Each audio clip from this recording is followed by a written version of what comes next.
Hello everyone. Hi, my name is Stefano and I'm going to be your remote teacher for a course called Game Design or Meaningful Game, or as I like to call it, Theories, Methods and Other Lies. This is how you spell my name. You see it below the title. And even below that, you might see an email address which corresponds to my Maltese association. If you are taking this course in California, then probably you should write to my LCAD address, which is Gualeni, so the initial of my name in Gualeni, at lcad.edu. I check both emails very frequently. So this is a course in game design. So I believe the first thing that any course in game design, or any courses in general, should do is to clarify what's the range of assumptions and claims that we're making during this course. So what do we mean by game design, what we're talking about, and what do we mean even by its constituent terms, such as what is a game and what do we mean by design. This is going to be making it easier for us, because otherwise we might run into misunderstandings and what I call mere verbal disagreements. In this very first class, actually the first two, we will look into what is a game.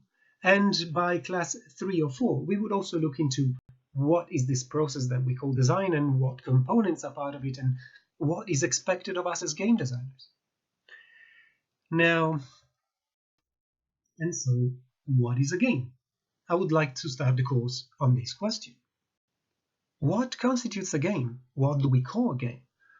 Does it need to be played for anything really, to be a game? Well, I would like to try to give you a small historical and game studies perspective on this question. As a matter of fact, the whole course will try to bridge between game as we play them, games as we design them, and philosophical and academic positions on both those aspects. I think it's going to be quite unique, so don't expect like a purely game design oriented course. As a matter of fact, the more we will proceed in the course, the more practical we will get. So do not be scared of a little bit of theory to begin with. I work in a research institution, so my approach tends to be perhaps a little more academic than your other teachers here. So what is a game? I went and looked for one of the oldest definitions I could find for what a game is. And it's a piece of the Bible called the Book of Thomas, in which a game is defined as a ritual activity characterized by an opposition of forces. A ritual activity characterized by an opposition of forces. That's interesting. At this point, if we were in a class together, many of you will raise their hands and say like, well, this definition has a few problems and might be obsolete. We call games several things now that is not necessarily characterized by a conflict or an opposition of forces. Think, for example, of games of exploration. Unless you consider space and narrative to offer a friction towards your progress, then there's no real opposition of interests or forces at play. We could find many other problems with this definition. Every year I get something about the rituality of it. What's the difference between a ritual and a set of rules and so on and so forth. But I don't want to spend too much time on this definition, because I think the biggest problem it has is that it's fabricated. I made it up. As a matter of fact, a Book of Thomas is not even in the Bible. In other words, I'm simply lying to you to begin with. I'm smacking in your face with a lie, and you might be wondering, well, what a great teacher. There you go, the course has not properly started yet, and he's already being imprecise and deceitful to us. That is true, and I apologize, and I promise I will not do it again, but one of the first lessons I want you to take out of this class is to think critically, to not take my lessons and my ideas for granted because they come from, I don't know, a published researcher, an associate professor in philosophy, and we must trust him. No, don't trust me. Remain critical, remain tiptoeing around concepts. Try to see when they're useful and when they're applicable, and if they're not, try to understand how they can be amended or used. That is normally called critical thinking, and I hope I will be stimulating with these classes a little bit more of that in you, especially in relation to playing and designing. You will see where I'm coming from. The idea of lying to you as something that does you good, that keeps you on your toes, or maybe that does something positive to your life, is something similar to what Kurt Vonnegut does in a book called Cat's Cradle, which is considered to be one of his masterpieces. Let me start by reading the beginning of this book to you. Call me Jonah. My parents did, or nearly did. They called me John. Listen. When I was a younger man, 2 wives ago, 250,000 cigarettes ago, 3,000 quarts of booze ago, well, when I was a much younger man, I began to collect material for a book to be called The Day the World Ended. The book was supposed to be factual. The book was to be an account of what important Americans had done on the day when the first atomic bomb was dropped on Hiroshima, Japan. I was to be a Christian. Then I'm a Bokononist now. I would have been a Bokononist then if there had been anyone to teach me the bittersweet lies of Bokonon. End quote. The book is about a religion of lies. And the religion of lies is created to facilitate understanding and to, in a way, guide people in the right direction. So I hope you take this lie of mine at the beginning not as something malignant or deceitful, but as something to trigger critical thought and to allow you maybe not to take what I mean and what I believe and what I present too seriously. I want you to understand it, internalize it, and maybe criticize it rather than learn it by heart. This will be reflected in the final assignment, the final exam, in which I will not ask you to remember notions by heart, but rather to recall central core tenets of what we discussed. I will get to that later. As far as who I am an individual who was lucky enough to be able to study and spend time on questions of digital culture and game-related ideas. I'm currently an associate professor in an institute, as I said, where we pursue research in a number of different directions, all concentrating on, again, virtual worlds and video games. Most of us do humanities things, some of us do artificial intelligence and so on and so forth. We are quite a mixed group. One interesting thing that you might know about research and education in Europe is that it's mostly free. So if you were thinking about a PhD or to continue your education as a researcher, I might look into Europe for some opportunities rather than staying in the US, which, by the way, I really like. I mean, when I can get into the States. And I really like to work for LCAT. But then again, the approach here tends to be more practical. For a research university, you will be confronted with a very costly set of options. If your idea is to continue research or into a doctoral position, maybe Europe could be something for you. If you're interested, we could talk about various possibilities. Or if you want to follow me and my silly academic adventures, you can look me up on Twitter.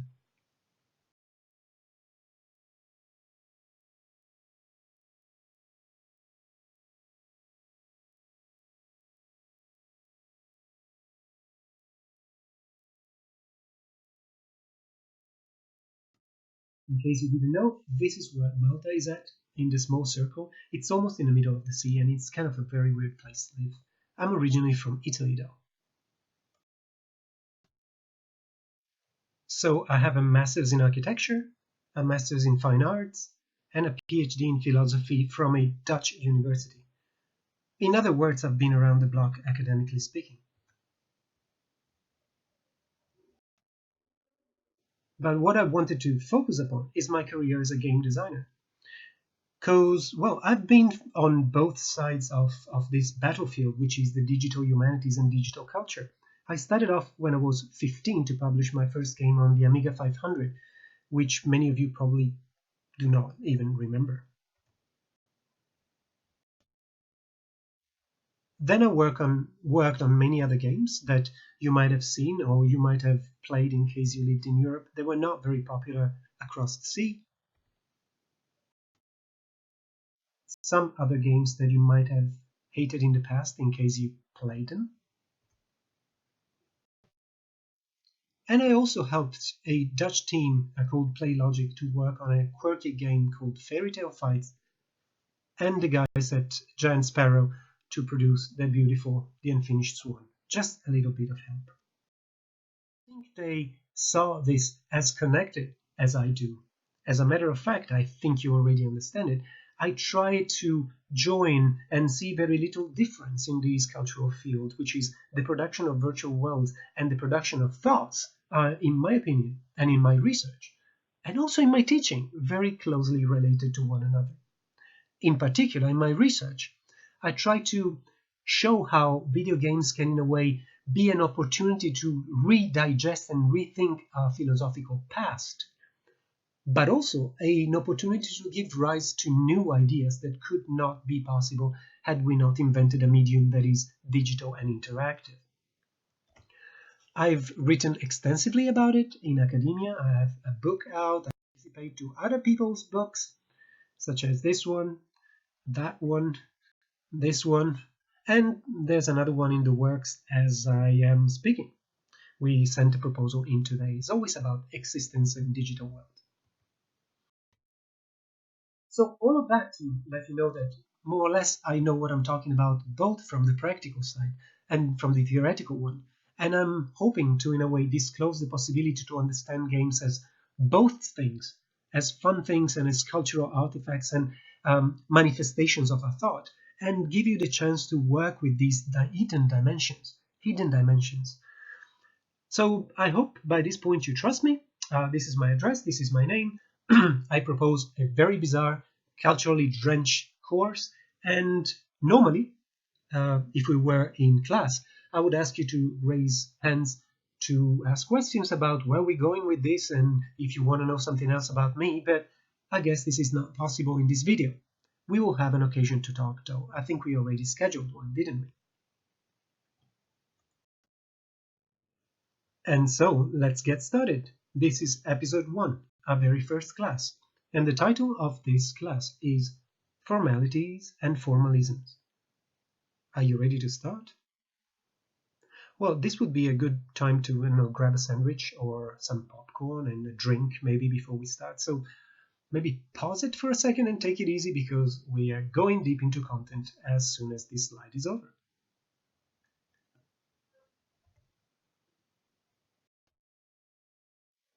I told you I wanted to start this course with the question, what is a game? And I'm gonna try to find some help in this wild-eyed Austrian philosopher called Ludwig Wittgenstein. He was one of the first philosophers to talk about games, and he did it in a very weird way. In his 1953 book, Philosophical Investigations, Ludwig Wittgenstein argued that games are impossible to be defined analytically.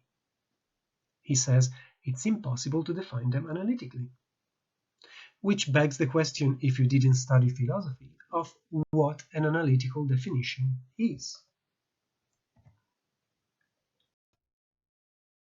In linguistics, an analytic definition is one that manages to capture the defining components of something. The logical outcome of this definition is that, well, it is a good one, an analytical definition, when it includes all its referents. So when it includes all the things that it tries to talk about. I'm going to make an example that maybe will facilitate the understanding of this idea. A beetle, for example, is defined in the dictionary as an insect belonging to an order distinguished by 4 wings modified into hard wing cases that cover and protect the hind wings and abdomen. This definition is probably considered to be a good definition because, as we said before, it connects and lists all the basic characteristics that define a beetle, 1, and 2, there is nothing that we call a beetle that do not respond to this definition. Well, you could raise your hand and say, like, what about the Volkswagen Beetle? We call it a beetle, and it's not strictly speaking an insect that does and has all those qualities. You understand that that's a derivative name, right? Sorry about that. So if it is possible for us to define things such as, for example, a beetle or a kind of bird or a noun in a sentence and so on, Wittgenstein was puzzled by the fact that things like, for example, games cannot be quite defined with the precision needed in analytical definitions. He doesn't think that game is a um, particular case in this problem, but there's many others. He talks about other similar concepts such as love, art, and, well, game. If you think about it, when you use the word love, for example, in the sentences, I love chocolate, you mean something entirely different than I love my mother or I love my boyfriend. You do not love your boyfriend or girlfriend or mother in the same exact way. They might be connected by this sort of common theme of positive feelings towards something, but love does not extinguish itself and its nuances in positive feeling or positive feelings. What is art? Same idea. We might use the term for many things that have very little in common with one another. If you take modernist art, installation, in web art, and so on and so forth, they only are perhaps grouped together by the idea that it's a form of doing with an expressive purpose, but this simple name does not exhaust what art is or can be. Same thing with game. Maybe all games have some traits in common, but not quite, right? He would think that love, art, and game have these problems that we mentioned that are kind of hard and awkward to contain, precisely because we're looking at something that is not a single concept. If I say stool, for example, as something that I sit on, I can quite clearly indicate a bunch of differences that we can have in what a stool is, but ultimately it responds to one single concept, something without a backrest to sit onto. Instead, love, art, and game are larger families of concepts, and they're bound together by family resemblances. What do I mean by that?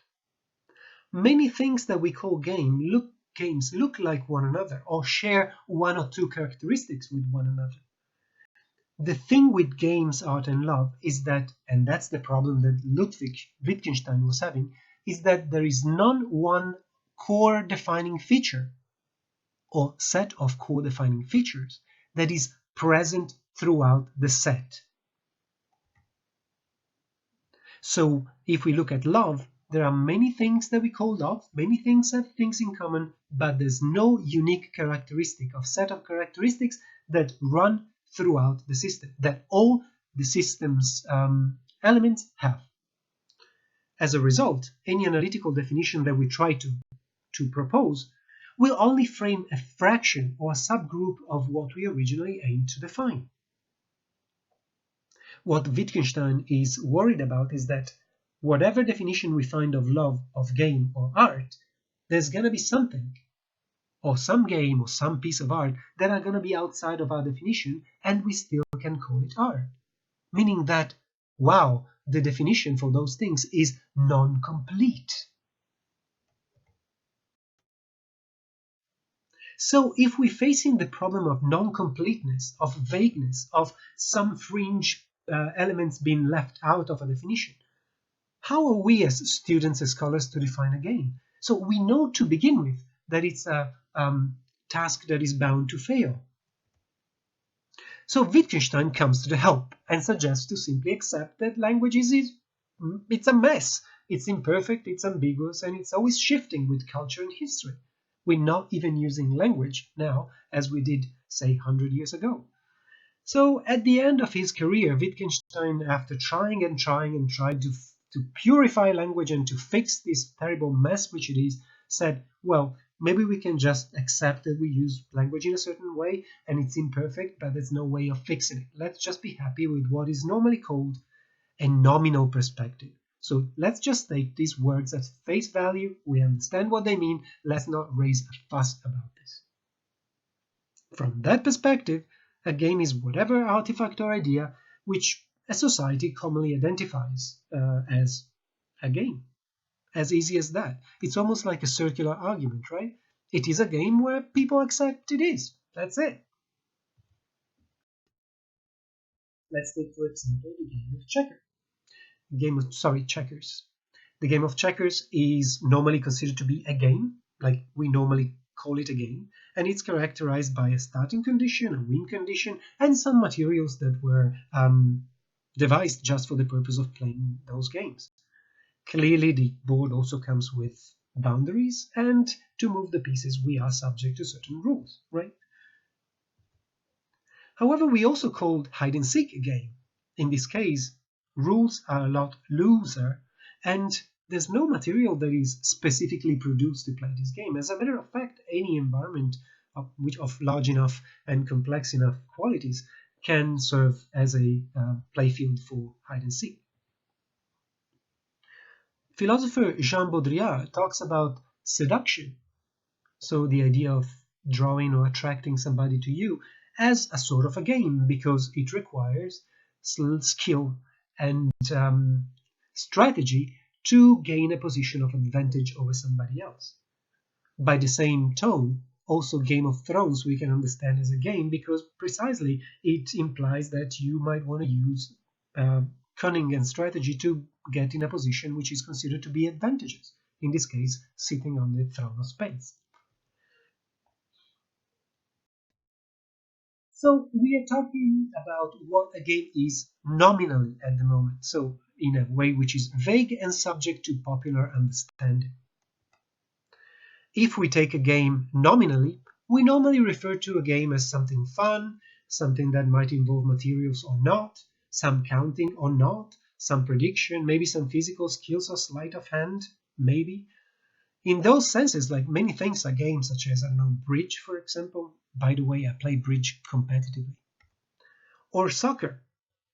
By that definition, we call the game of bridge and the game of soccer, or football, whatever you call it in this part of the world, games. Quite obviously, they have many things in common, right? It seems that, I don't know, there's a starting condition, a winning condition, a way to quantify the outcome, maybe some counting. Yeah, okay, so it seems that the definition fits.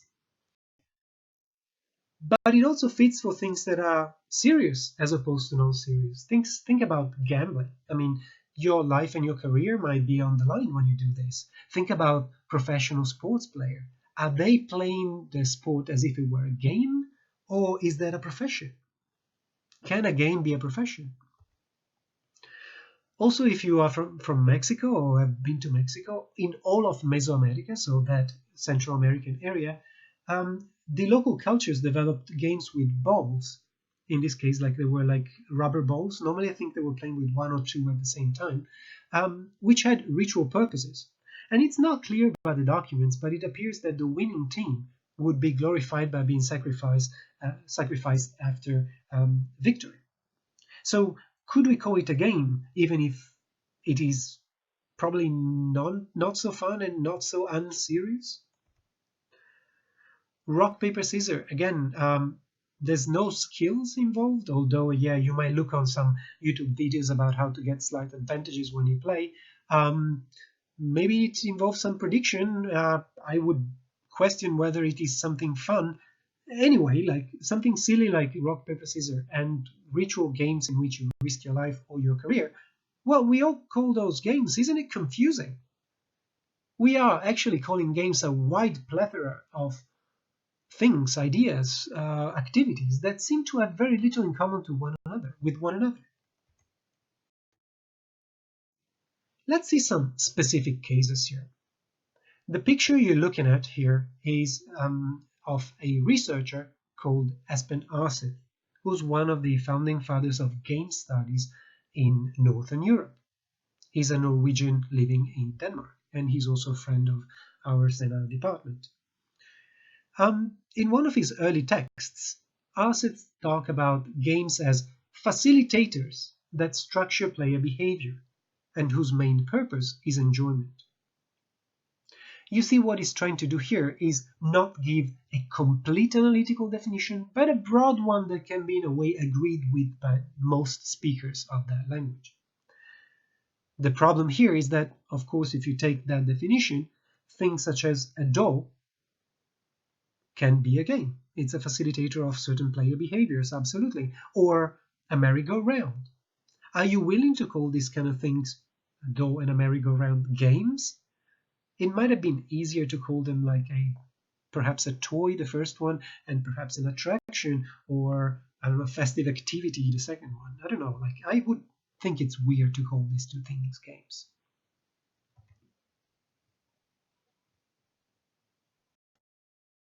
You might recognize this face in case you're an avid player.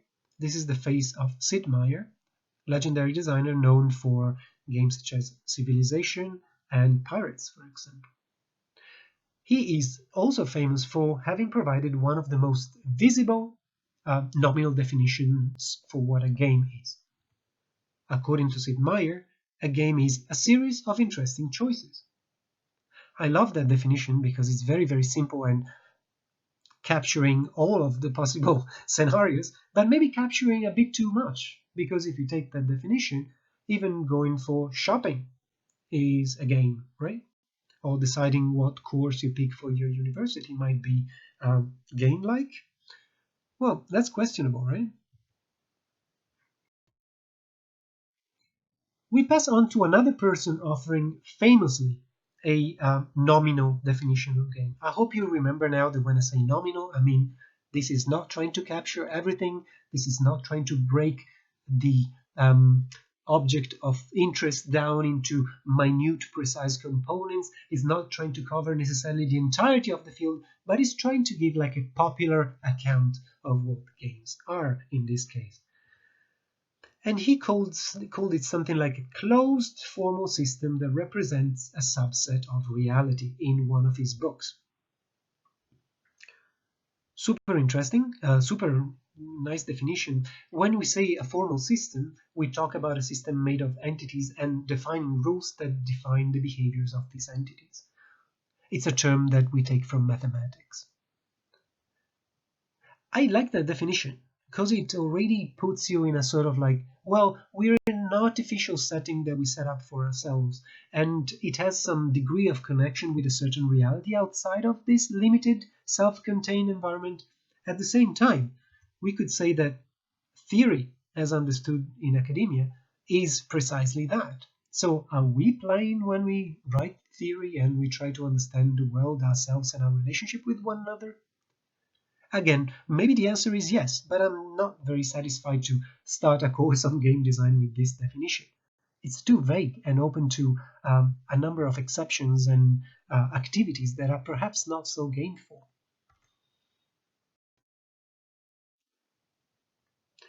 So we're at a standstill. We find that analytical definitions are logically impossible, and nominal definition are, well, dissatisfactory for a number of other reasons. They are too vague and you can mostly do what you want with it, and it's not so interesting to talk about games as theories or shopping sprees and so on. So from a nominal perspective, a game is whatever artifact or idea that a community or a society accepted and identifies as such. As a consequence, a nominal definition is vague and partial to popular understanding. It is often contradictory. You might find definition of a game in which a thing is and isn't a game at the same time. Which is why probably going the Wittgenstein way might be the interesting way to go. It might be incomplete, it might be problematic, but it's certainly better than remaining at like vague and contradictory definitions. As a matter of fact, the deciding to go Wittgenstein is what most manuals of game design do. They provide a working definition of game, knowing that it's not complete, but it's still better than just a nominal, wide, broad, unacceptable definition. And so, as I was saying, most game design manuals and books propose formal definitions as a way to start the conversation. One example, as we will see later, is Rules of Play by Katie Salen and Eric Zimmerman. So we, together with many other examples, will take off and start our reflections on games from a formal definition, an analytical definition. What does one look like? So to see what one analytical definition might look like, We turn back again to Chris Crawford. You remember he was the same guy that in 1984 provided a definition that was very nominal and very similar to theory. In this case, we're looking at a book of his in 2001, in which he provides probably what is the first analytical definition of game, or at least the first modern analytical definition of what games are. You might know Chris Crawford if you're as old as the mountain, which is old as I am, for some very early games, such as Balance of Power, or for being one of the first computer game designers writing to instruct other designers. That was his 1984 book. We're talking instead about his 2001 one now. In his 2001 book, he provides a definition for what a game is by using a series of dichotomies. If we look at the Greek etymology of what a dichotomy is, that means to break things in two, to divide things in two. And that is what he does at the beginning of his book. First, he defines every interactive entertainment object as a plaything. That's the first thing that he does. He defines every interactive entertainment object as a plaything, naturally excluding from this horizon movies and books because they're not entertainment objects that have an interactive form. You could say, well, by walking to the movies or just by existing and turning your head or by turning the pages of a book, you have some degree of interaction with the medium. And I would say, yes, that is correct. However, that is considered to be almost trivial in terms of exploring the contents of that medium. Let's get to the point in which he starts to do his dichotomies. So he starts with this idea that every entertainment object is a plaything, as I said. A plaything exists in two ways, is the first dichotomy, without a goal and with a goal. A plaything without a goal, for example a slinky, is called a toy. So the interaction with this plaything are not necessarily dictated by its design. You can use it the way you want it. It's very loose and free about what this object wants from you. It's a toy. You can use a doll for a number of different play situations. And then there's a plaything with a goal, which he defines a challenge. You might notice that the color of challenge is slightly different than the color of toy, because the slides that will follow will continue on that colored line. So we're going to go and dichotomize and divide into the idea of challenge. For now, look at this. A plaything is the most basic thing. It's an interactive entertainment object, and it exists without a goal, we call it a toy, or with a goal, and we call it a challenge. So let us see what a challenge is. Also for the challenge, as I anticipated, he proposes a dichotomy. A challenge can have no other person or agent involved. At that point we call it a puzzle, like Sudoku or so on and so forth. Or it can have other person or agents involved. At the time we call it a conflict. So a challenge with another person or agent involved is called a conflict. You might notice that conflict is of a different color than puzzle because we're going to follow, you guessed it, conflict. And so, a conflict. When in a conflict, players don't interact and don't interfere with one another, we have something that, according to Chris Crawford, is called a competition. When players do interact and interfere with one another, on the other hand, that's when we have a game. So I went through this set of dichotomies presented by Crawford to give you an example of an analytical definition of a game, which I am now going to give to you. This analytical definition is based on the dichotomies that we just saw. So even if he doesn't do it personally himself in the book, I took the time to summarize all these insights into one consistent definition. So for Crawford, a game can be seen as something that is ultimately, basically, a plaything that specifically can be used with another person or agent. This using is defined by tending towards a goal that is pursued by players who interact with one another and on the base of conflicting interests. You might see that this is sort of like a coming together of all the things we discussed in the past couple of minutes.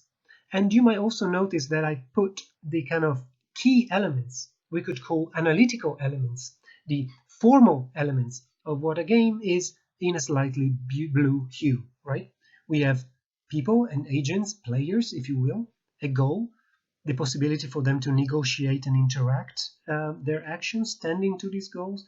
And normally people tend, or players or agents tend to these goals by the fact that they have interests that are in conflict with one another. So this is an example of a definition. We have an attempt to encompass games with technical terms, and by taking its constituent parts apart as finely as possible. In this last line, you could see something that I never mentioned, but sometimes we call analytical definition formal definitions. We met the adjective formal earlier, where it was used in a nominal definition by Chris Crawford in a mathematical sense. Earlier, formal used to mean that it belongs to a system that is defined by objects and properties and the interactions and the rules governing behaviors within those properties. It is a mouthful, but this is not the way in which we understand formal definition now. As a matter of fact, that formal with an asterisk down there in the slide, refers to something different.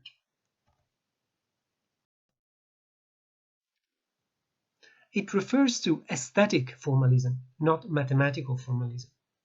What do I mean? If you take a piece of art, a piece of literature, a movie or something, let's call it like, I don't know, something that you perceive with your senses, maybe even art. Everything that needs to be understood in a work of art or a game or a painting or whatever, according to formalism, can be found within the work itself. So whatever kind of experience, aesthetical experience we can get out of a game, it depends directly and it's determined by the quantities and qualities of its element and their interconnection. So we can, in a way, understand games abstractly, according to formalism, by looking into their composing building blocks, let's say, and the relations that run between and among these building blocks. So imagine something like this. According to formalism, we can label different parts of games, break them down into substructures, and try to make an effort into understanding how these various structures are related with one another. We could do this kind of analysis of a painting, looking at certain formal aspects, of a movie, looking at other formal aspects. For example, in a movie we will have the movement of the camera being one of these central defining traits of a movie, and how that interacts with storytelling or the representation of the character would be defining a genre or would be one of the crucial qualities of that movie. What formalism can do is, in a way, simplify the context so that we can talk about games, paintings, movies, and so on and so forth in a way that is canonical and quasi-scientific. Why do I say quasi-scientific? Because ultimately what we're trying to do here with a piece of art is very similar to what we would do by observing a bird, for example. How long are the legs when it reproduces? What color the feathers and how long, and so on and so forth. So by defining a bird, looking at those formal elements and how they interact with one another, we would be able to categorize that bird and know exactly what that bird is about. This perspective, although interesting, this quasi-scientific perspective, is also problematic a little bit. It comes with certain issues. One of them is that it comes from nowhere, in a sense that it presupposes that we are always observing a piece of art, a movie, or a game from a neutral perspective. As if we were not part of a culture that comes from certain other cultures that have interests and points of view and desires and so on and so forth. So in a way it tries to look at art with the kind of stance that is typical of science, that sort of detached, neutral, non-historical point of view. So that's not always quite great for games and art, but we will talk about that. This might sound a bit difficult and counterintuitive, and I'm using a lot of very difficult words, so I'm going to try again maybe in a simpler fashion. If we decide to go for an analytical definition of games, that means saying yes to formalism. Saying yes to formalism is saying yes to a particular lie according to which we can safely reduce understanding a game to understanding its key components and their interconnection, or the mutual interconnections. So it's a particular way of looking at games, or any objects really, that excludes the tastes, the desires, the engagement of the users, the particular taste, the historical period when playing or discovering this object happens. It's like treating games as an object in isolation from anything that might have generated or played it. I hope this is clearer now. In any case, we will decide to look at a game analytically, as I said. And in a similar fashion to what we did with the cases of nominal definitions of games, I will give you a few examples of what an analytical definition for a game could look like. Most game design manuals and books propose convenient formal definitions. As I told you, that's the easy way to go because it's in a way like a useful simplification, a useful lie, which will be great at discussing game design, especially from the point of view of lexicon and breaking down topics. This is the way in which Katie Salen and Eric Zimmerman do in their 2003 books Rules of Play, which is coming up right now. By the way, that is the cover of the book. A game, according to Salen and Zimmerman, is a closed, formal system in which players engage in an artificial conflict that is defined by rules and that results in a quantifiable outcome. You can find this at page 80.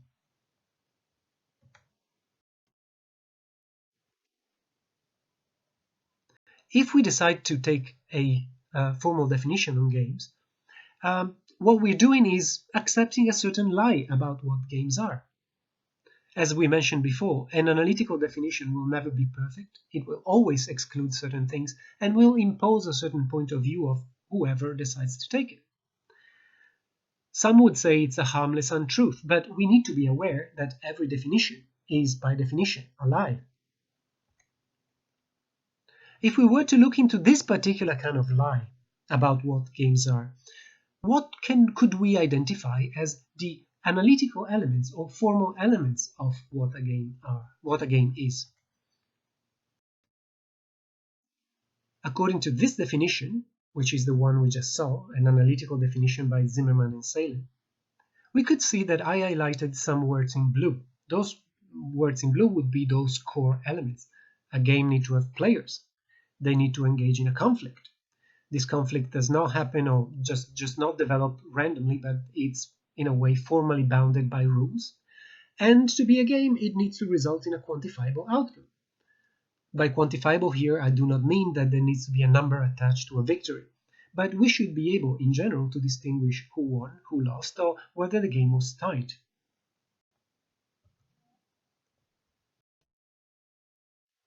Among the most famous formal definitions besides from Salen and Zimmerman, I think two are particularly interesting to look at. We have Bernard Suit's 1978 one taken from his book The Grasshopper, and Jasper Jules' 2005 definition given in a book called Half Real. And here is the first one. What is a game analytically according to the analytical definition given by Bernard Suits. In a game, says Suits, players attempt to achieve a specific state of affair, which he calls a pre-illusory goal. When we talk about pre-illusory goal, that means goals that are established before engaging with the ludus, with the game. So sort of objectives that were decided before starting. And they do so by using only means permitted by the rules, where the rules prohibit the use of more efficient in favor of less efficient means. I really love the end of this definition, in which it says essentially the rules are something that make your life harder. It's a particular form of inefficiency.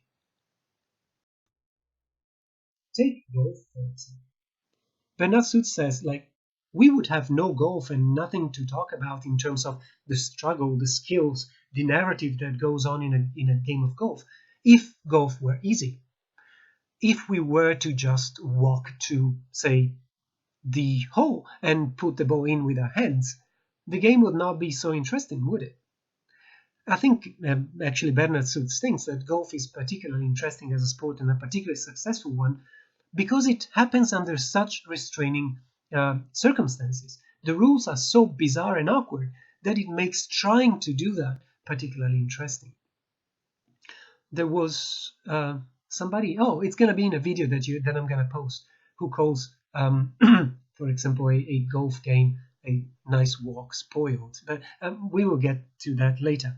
Towards the end of the class, I'm going to give you a video to look at by Ian Bogus that talks about the aesthetical notion of fun. Let's go on to the second definition of what a game is. An analytical definition by Jasper Jewell goes as follows. A game is a rule-based system with a variable and quantifiable outcome where the players exert effort to influence the outcome, the player feels emotionally attached to the outcome, and the consequences of the activity are negotiable. Please note again that I made the formal elements of what I consider the formal elements in blue. We have a system that functions on rules, an outcome that is to a degree quantifiable, players who act on the games, players who receive and respond emotionally to the game, and negotiable and consequences. So the game doesn't always have a predictable and set outcome. All of those definitions are sort of similar, but not quite, right? Like some put emphasis on certain aspects, some on others. If you're a fan of explanations that are playful and made into an interactive form, my friend Paolo at Molla Industria, who's an independent developer making also, to a degree, philosophical games, created this thing, gamedefinitions.com. I cannot show you the site right now, but I would ask you to stop for a second and check out the analytical definition generator that he invented. Yeah, go, click. So I think that especially looking at that website, it is clear how messy and incomplete and redundant some of those definitions are. They are funny to a point of becoming trivial while you look at them, right? However, we do not have time to necessarily speculate about these fine details. We have a course to run and an agreement to make as to what are we going to talk about when we talk about games. So what I decided to do is not only to accept that perhaps for the sake of teaching game design, a formal approach is better, but also I want to give you a formal definition that I think is complete enough to be, to a degree, a slightly better lies than what is currently out there.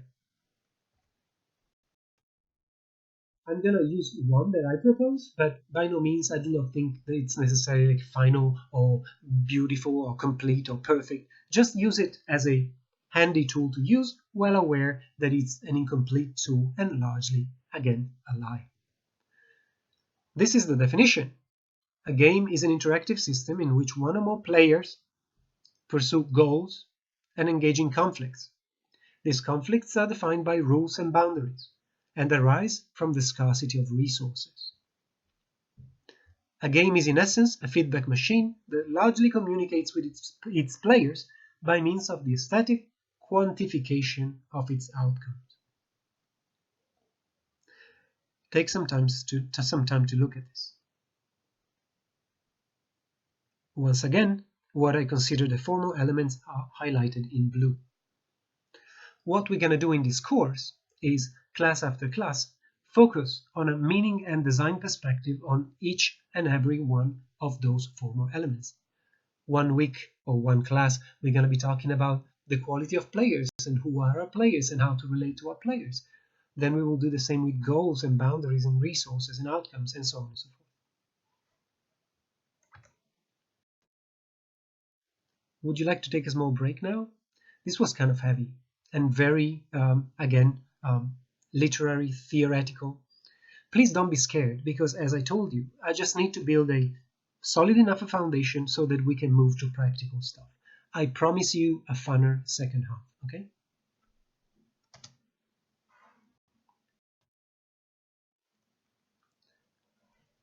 So I left you before the small break with a, let's say, temporary lie, a useful lie, a definition that I would like to use for this course.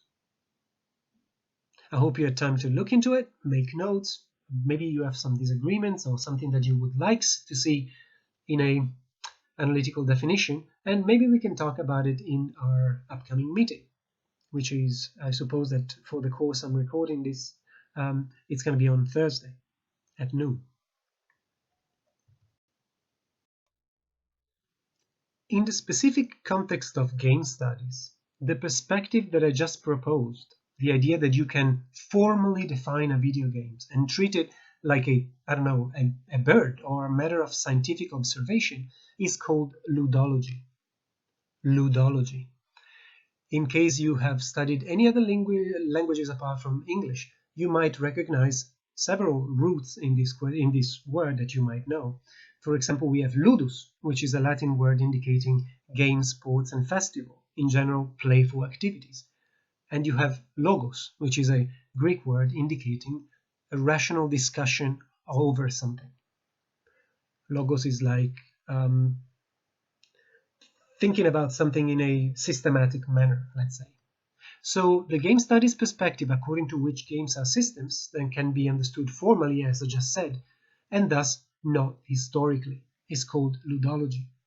Ludology excludes the specific interests and desires or quirks of an observer, of a player. It's only looking at the game as an object that we can look at scientifically, as if it was a bird, as if it were the movement of a galaxy. You might have noticed that I emphasized particularly the idea of logos, which is a Greek word, right? Originally, logos meant calculation. So it was the rational organization of something for social purposes. Calculation, counting, logos, language. The word first appeared in Greek culture in a specific setting, which is the following.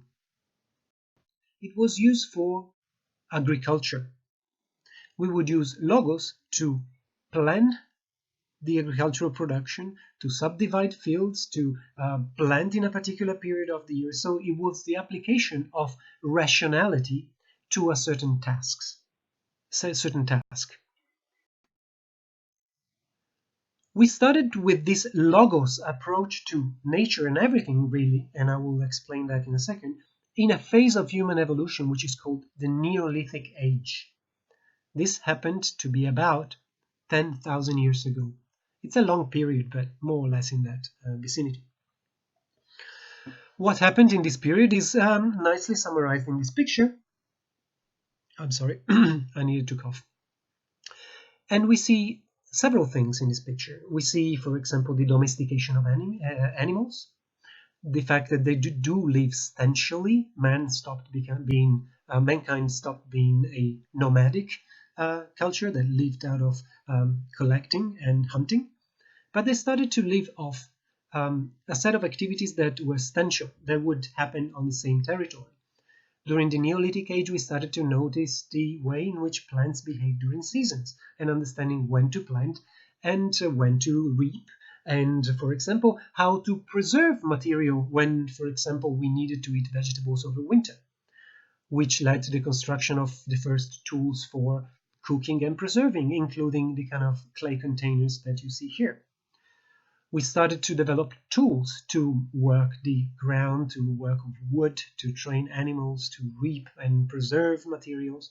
So we started to become a culture that, instead of acting in the present, was future-oriented in a sense of planning for the coming seasons and for the coming years. Many other changes happened during this period. Men and women grew more different in their biology. Women were able to become pregnant more frequently, which also led to an expansion in our population. That was clearly because a woman could not have a fetus like a very young boy and be pregnant, because you need to have a boy who can walk with the tribe, or a girl who could walk in the tribe before having the next child, or you would not effectively be able to move around with these kids. So you understand what I'm trying to go here. The emergence of this logos approach to nature, living, doing things is something that predated Greek culture. It's something that is almost as old as the modern man, so to speak. Another thing that emerged in this period was the creation of games. The first games that we have historical traces of were made in this period, in the Neolithic age, when we had time perhaps coming back from work and or in a season which rains were too frequent to dedicate ourselves to things that were not necessary for survival. It was an epoch in which, for the first time, we enjoyed a surplus of resources. And it's interesting to see, I will show you in a moment, how these games also reflected these kind of social behaviors and social values. So there were games in which you would need to think forward. You would need to count and manage resources. There would be games that are heavily based on agricultural metaphors. So there would be games that are about territory conquest or planting seeds or waiting for something to develop and so on and so forth. This is one of the oldest games that we know of, and some versions of it are still played in Africa. The name of the game is Mancala, and it arose, as far as we know, in the late Neolithic age, around 6,900 years before Christ. So about, 10,000 years ago. The game is a conflict, in this case, in which two players manage resources and spaces in a way that resembles either territorial conquest or the planting of seeds. Planting seeds in those holes lead to the multiplication of these seeds, so resources self-generate and so on and so forth. So again, a strong territory-oriented and agriculture-oriented metaphor to understand this game. The game is ludological in the sense that it involves players, a clear winning condition, quantification of outcomes, resources, goals, and so on and so forth. All those nice little analytical categories that we talked about.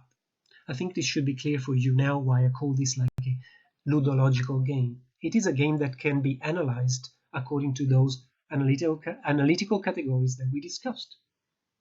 So we could take this apart as if it were that famous bird. As I said, Mancala is still played right now. This is a diorama, but it's also played in different variation with more seeds or less seeds, with more holes or less holes in Kenya and other areas of Africa. You can still buy versions of Mancala right now, making it probably one of the longest standing game franchises in the world.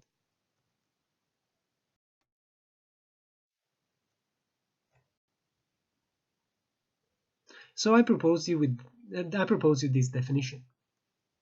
And this definition works particularly well on some games. Those kind of games are games that are called ludological just a second ago. Particularly clear ludological games are games that in a way reproduce that idea of logos in connection with agriculture. In this case here is one of the various iterations of Farmville or similar games. This would be played on Facebook, in which we are asked to use those forward-thinking and logical structures in order to be successful at the game. And the way in which the game presents those challenges are metaphorized in a very traditional agricultural fashion. So I would be able to use ludology and an analytical definition to take this game apart into its component. That's great. It will have all of them. And it doesn't even need to be digital. We could definitely take apart, according to ludology, a game like chess, which is perfectly possible to be defined analytically. Other board games like Catan share the same fate. It's a game in which players engage in conflict. The conflicts are defined by rules. The rules involve resources which are scarce and you need to fight for scarcity, and at the end the game will poop out a particular result and a particular winner or loser or a particular tie situation. This is true of all the games we mentioned until now. And it doesn't really matter when the game was made, like Splatoon is a perfectly ludological game in this sense. Splatoon is an action video game. I am taking a minute to make a slight deviation from the main topic. I would like to point out what I mean when I talk about action video games. And there's a slight misunderstanding here. Because in general, I think gamers consider action to be a genre of a video game, whereas I think it's better understood as a descriptor of a video game. By descriptor, I mean is a quality that can be applied to many genres. For example, you can have action driving game, right, in which action does not necessarily depend on the fact that it's a driving game. You can definitely have a turn-based driving game, and many board games function in that way. Like the board games about driving that in a way simulate or simplify certain aspects of driving, and yet they're played in a turn-based fashion. So when I talk about action, I talk about action as a descriptor of video games. That is a crucial component of many genres, but is not tied to any genre. When we call a game an action video games, we indicate essentially two things. Number one, performance success in that particular video games depends, or rather depend, because I mentioned success as well, at least in part on hand-eye coordination, reflexes, and sleight of hand. So if this is an aspect of success and performance in the video game, then that game has an action component. And number two, it's an action game when players have real-time control over one or more game elements. When the players have real-time control over one or more game elements.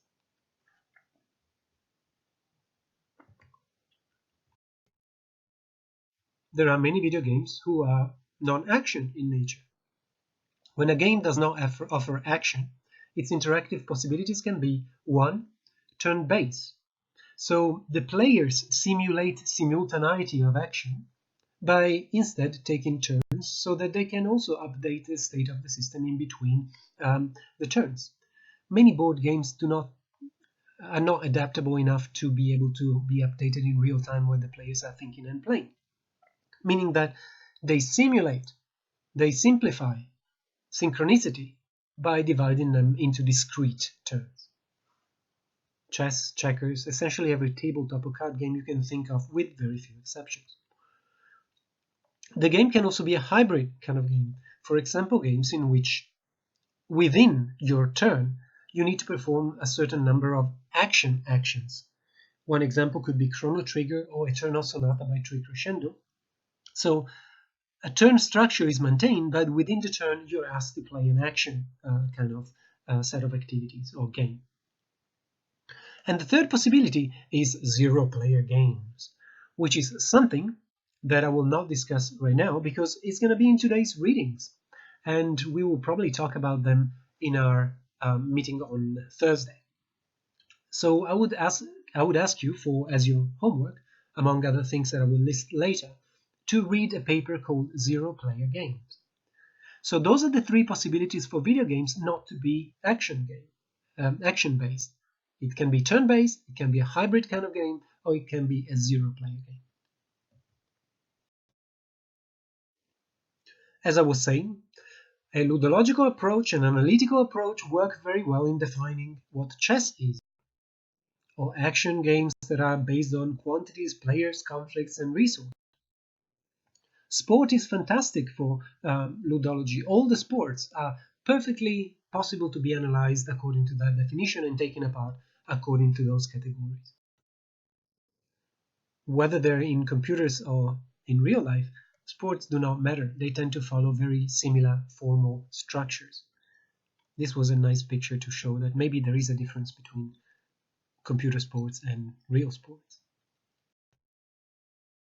Games about war and shooting, they tend to have this clear metaphor which makes the conflict absolutely obvious that it's us against them and the means of engagement is fire weapon, and yet are perfectly describable by ludology. Great. These games here, we can take them apart according to their objectives, the number of players, the kind of strategy that exists, what is to be considered a resource, what is to be considered a boundary, what is to be considered a victory. And we are able to, in a way, make an analysis like it were a literary analysis or a movie analysis about this particular form of expression, which we call action war games. Fighting games, also great. You can see resources being used all the time here. Somebody's shooting, somebody's taking damage, there's a certain amount of time normally, and so on and so forth. So fighting games also, yes, we do. So are we happy? Are we happy, Vincent? Obviously, this is a throwback to Pulp Fiction in case you watched it. Well, I think it's a starting point because, as I told you, it was my preference to go for analytical definition given the many kinds of games and game types and game activities that can be that we can deal with in case we take that approach. But clearly, our tentative definition and any other definition have many limitations. For example, what if we don't have players playing the game? Is it still a game if nobody plays it? So we already mentioned something about that, and you're going to read more in the Zero Player Games paper. So this definition requires a player to, in a way, complete the circuit and make the game happen. So a game is also a hybrid object that contains humans. Weird. Let's look at another problem, quantifiable outcomes. I can, and I'm sure you also know, many games that we nominally call games in everyday parlance, but that they have no outcomes. Think about tag, for example, or hide and seek. Who wins? Who's a winner of Dear Esther, for example? Many games have outcomes. For example, they can be finished, they can be won, but these outcomes are not quantifiable ones. Linear games, for instance. I'm going to show you something that we call linear game. This is, for example, a maze game for children. Maze games or linear games in general are games in which the player is supposed to take a certain specific route to complete the game. And until the game is solved, there's no way of quantifying one's outcome or one's progress towards success. This is very typical of linear games. I'm pretty sure you're familiar with maze games of this kind.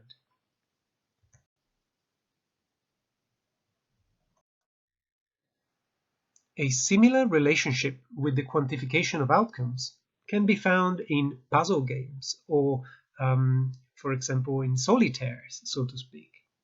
In this case, I'm bringing up the example of Triad, which is a free and short puzzle game which is computer-based that I invite you to play. It was published, I think it was in 2016, if I'm not mistaken, by Anna Entropy, and is one of the must-plays for next week, actually for next class. This would be something that is also interesting to discuss with Dan, maybe, when you have your live session with him. So, Vincent, are we happy?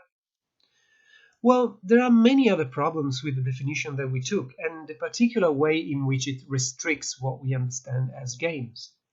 One of the other examples could be what James P. Cars called infinite games in his 1996 book Finite and Infinite Games. This is a picture of James Cars, and what he is arguing is that infinite games do not have a clear end state, and thus no outcome to be quantified. Can we still call them a game at that point? They are about engagement and not about the results. An example of those games, in particular when they're computer mediated, is the original SimCity, or in this case, there's a picture of the 2000 installment of the same franchise. What you have in SimCity is, at least until very recently, a system that does not enforce objectives and cannot measure progress and success objectively. The reason why it cannot do so is that the game does not impose any winning condition, but only a losing condition, that of being out of money with a non-functioning city. So the game says you need to be successful to an extent, but does not quite qualify what it is to be successful in the game. Not going bankrupt, is that it? And you could say, well, but I don't know, like the game wants you to have a very advanced city, but please realize that you are applying your own personal filter to a game that naturally would not tell you to go in that direction. That could be understood as the planned evolution of the system rather than a desirable state to come. So if you see that as you go, what you're doing as a player is imposing your own view of what the game should be, rather than taking it for what it is. Another example of such games is Proteus by Ed Key and David Kanaga. The game does not impose a certain preferred behavior or a desirable end state. And that means that it gives, in a way, like a playground in which the player can experiment and explore, and in a way make its own way to understand its environment. But there's really no defined objective and thus no way to quantify success in these kind of games. Are we still talking about a game then? Similarly, we could look at Minecraft, at least in the version without quests, as a playground, as a lieu, as an environment of freedom and affordances in which the player can, in a way, make it his or her own way, can determine his or her own existential and ludic project within these environments, and ultimately determine their criteria of success and satisfaction for themselves.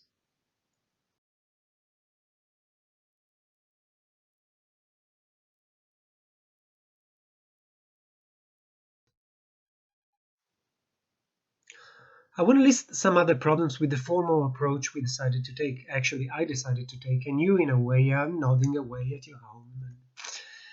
Another example of problematic games for an analytical perspective are the one that my colleague Gordon Calleja in Malta calls narrative games.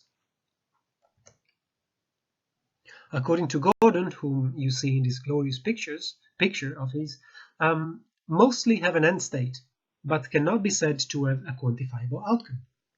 They end, these games, because the script and narrative comes to a close, not because the game is unable to continue or impossible to continue. The Last of Us is a clear example of that. The game does not finish because you're out of health or because you reached a particular state, but rather because you reached a particular narrative state, which closes the game as if it were like a largely narrative enterprise. A great example of this are point-and-click adventures like the Monkey Island 2 famous Lucas Arts games that is represented here. I can finish the game. Can I ever say to be better or worse than anybody else playing the game? Well, we could decide that we look at a chronometer and try to figure out who solves puzzles the quickest. But then again, this would be an objective that we, as players externally to the game, impose on a certain experience.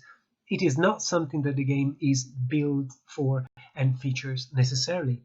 Point-and-click adventures were not originally made for speedruns and competitions of those kinds.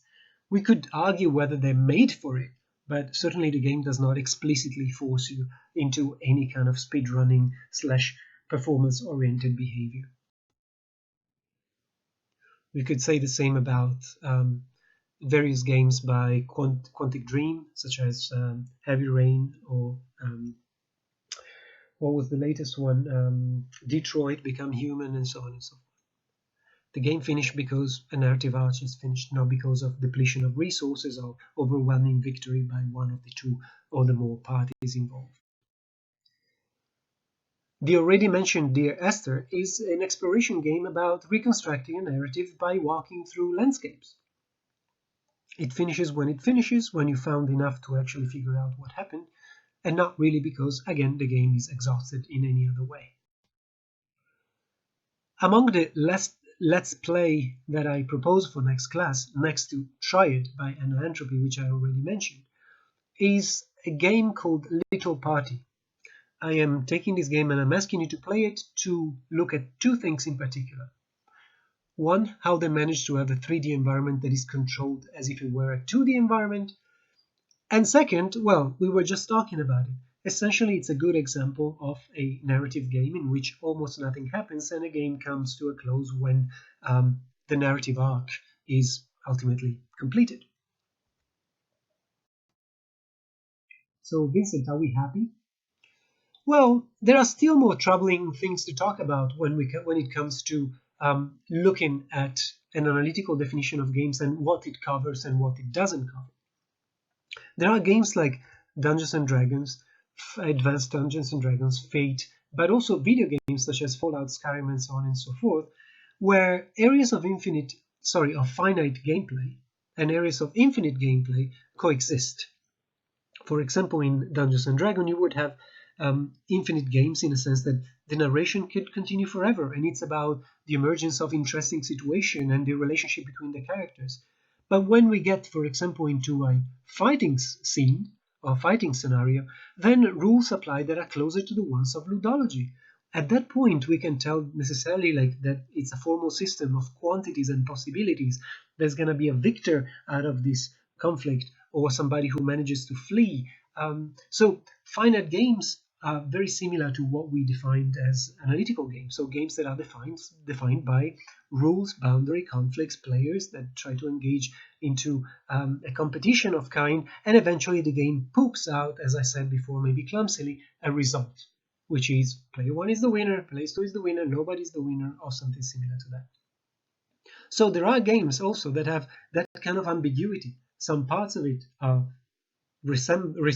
reminding of infinite games, and they tend to have a focus on the narrative arc, and some others, or some other parts of it, tend to be like very similar to other board games or quantity-oriented and logos-oriented games. I'm sure you've been in these situations before, and I think that the characterization of Dungeons and Dragons or any pen and paper role-playing games as an activity in which areas of infinite game and finite gameplay happen at the same time. So you have areas in which relationship is important and you get joy out of the development of the narratives, and areas of the game in which you need to perform certain actions that have quantifiable outcomes and might lead to a state of victory or defeat or death, and so on. You can decide not to complete Fallout New Vegas. I think this is the image is from, in a way, like remade artistically, and to continue to scout the world before fighting the last battle. The game even tells you if you enter here, the thing will come to an end, so we will eventually have a completed narrative arc. Would you like to continue in your infinite gameplay kind of experience, or do you want to fight the boss? Or, in a way, face the final scene of the game? It's interesting that Zelda Breath of the Wild also behaves like that, right? Like it's a sort of like a big plaything connected to many finite state kind of moments of activity. It's also interesting that in those infinite games kind of things, players can decide to do other activities and play the way they want it, and so on and so forth. I'm mentioning this because I have a friend who played, for example, Zelda as a practice of self-consciousness about how many things in our daily lives are based on animal products. She tried to even like do a completely vegan run of Zelda, meaning that she would refuse to eat animal-based product, drink milk, or eat honey, or dress or use weapons that contain leather or animal products. And the game is fully doable. You can definitely finish the game without killing a single living biological creature. Maybe if we exclude the final Ganon,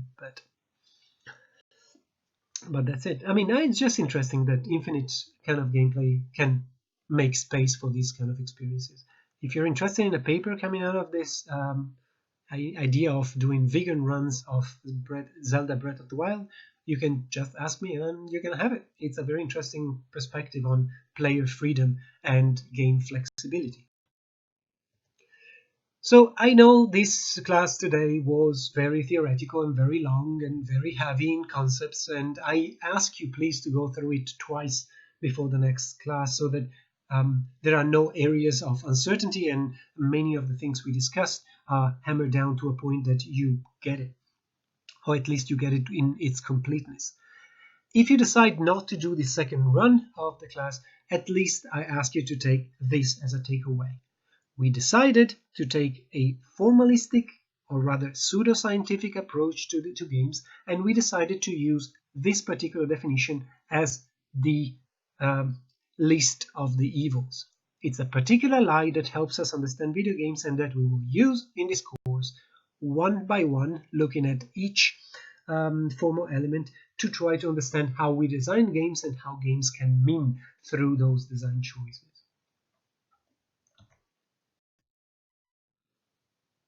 And so in every job that must be done, I would like to give you some little pieces of homework for the next class. When I say for the next class, I mean that I intend to use these notions and the readings that you read to base our class on. So some of the concepts that you will need to understand the next class are gonna be based on the readings that you will do. So for next class, here's part 1. I would like you to read Zero Player Game. I will send you the links and the paper, which is a paper by Jesper Juhl. We met him before, do you remember when? And Stefan Björk, a friend of ours that works in Gothenburg. If we were in class, I would ask you to prepare a 3 to 5 minutes presentation about the Zero Player Game you found. And I would give you extra credits in case you decided to do it. But I will not be there in person, because when you watch this thing and when class is supposed to happen, it's probably 3 or 4 in the morning in Europe, where I'm currently standing. So I think that this could be something extra that you do together with the assistant that LCAD will put at your disposition. Second part of what needs to be done for the next class, and it's just a few days away. I would like you to play Triad by Anna Entropy and others. All the games that I'm gonna ask you to play for the class are gonna be free and small games, as to not take too much of your time, to go straight to the point, and also to not waste any of your precious money. I would like you to also watch the video The Counterintuitive Secret to Fun, but by I would like you to watch the video The Counterintuitive Secret of Fun by prominent academic Ian Bogost, and you will find that this video connects and adds to several of the points that we brought up in this initial introductory class.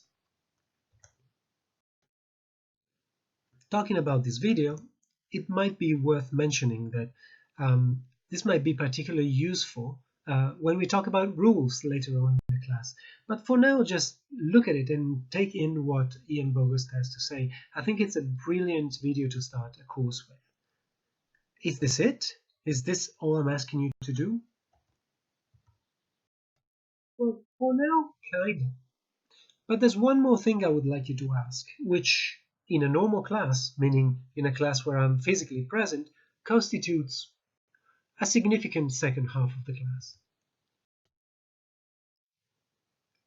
What I want to do is quickly discussing the course structure, its deadlines, assessments, and goals as presented in the course handout.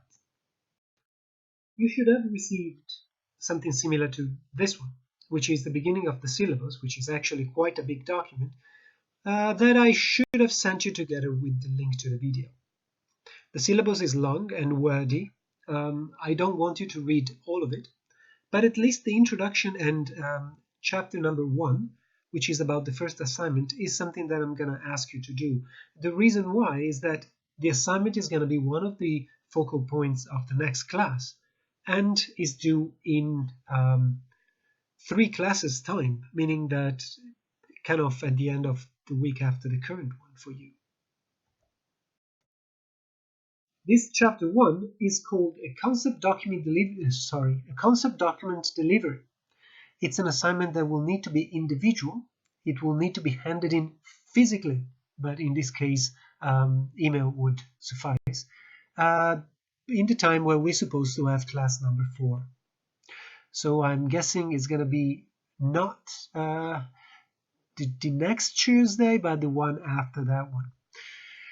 So what is that about? I'm going to ask you to design the concept document for a board game, sports game, or card game, or social game that you can quickly prototype.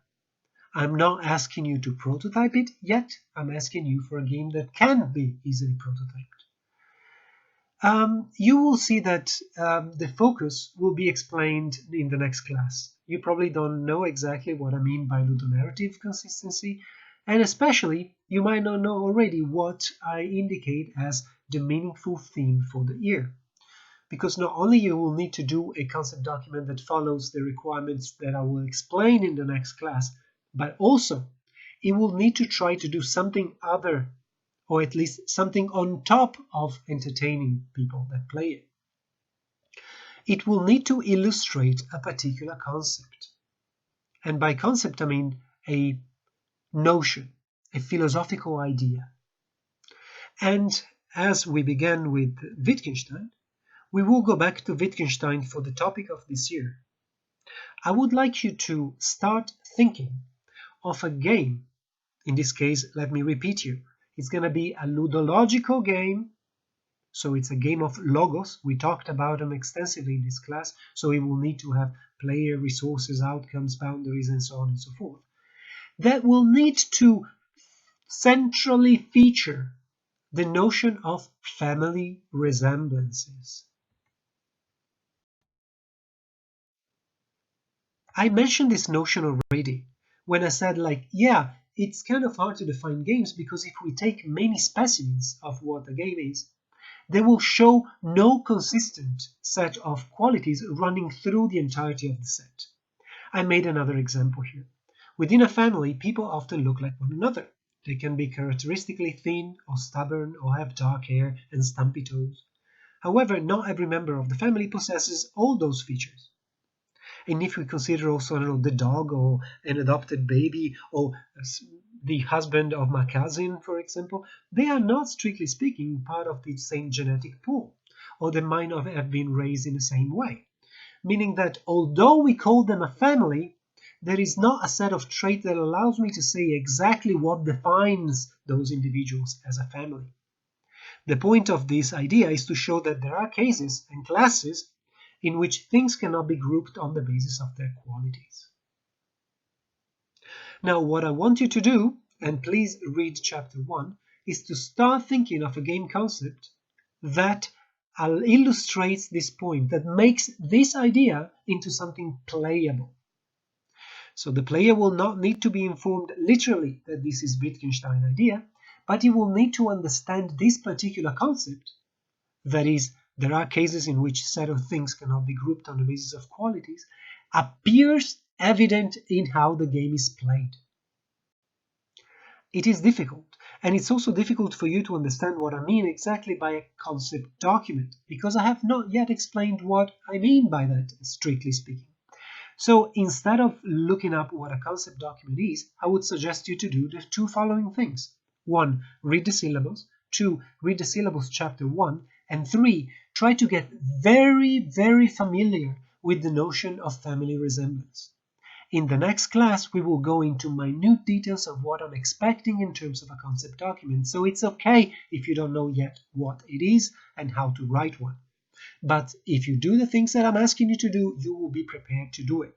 So let me repeat you once again, on top of the things that I've asked you to do until now, I would like you to read the syllabus, especially chapter 1 about this very assignment, and find a way to understand more through Wikipedia or philosophy books about that particular notion by Wittgenstein.